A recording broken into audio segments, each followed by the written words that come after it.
A exhumación do sarcófago de Xoán Mariño de Soutomaior comezou este luns na igrexa de San Martín de Sobrán. O obxectivo destas investigacións é descubrir se existía algún tipo de parentesco entre Xoán Mariño e Cristóbal Colón. Na apertura do sarcófago, os expertos atoparon un ataúde e algúns osos.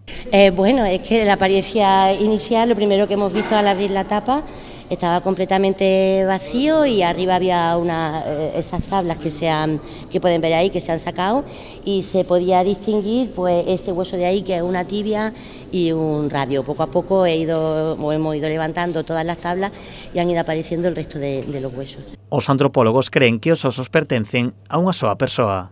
Que están un poco mal conservados por el efecto de la humedad.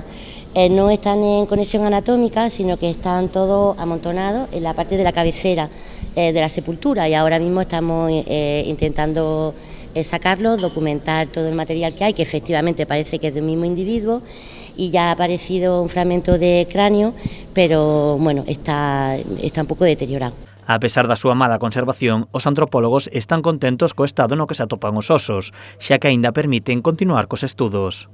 Bueno, eso ya depende del laboratorio de identificación genética y bueno, pues sí, un tiempecillo todavía es necesario para hacer el análisis. El análisis hay que hacer el estudio antropológico y después ya el genético. O seguinte paso é trasladar os osos para realizar o estudo antropolóxico e o estudo xenético. La idea es poder hacer hacer el estudio antropológico aquí o bien en el museo de Pontevedra, o que los restos se trasladen al laboratorio de antropología de la Universidad de Granada para que allí se haga el estudio antropológico, después el estudio genético, y se devuelvan aquí a Pontevedra, y ya sea la Xunta la que decida dónde depositarlo finalmente.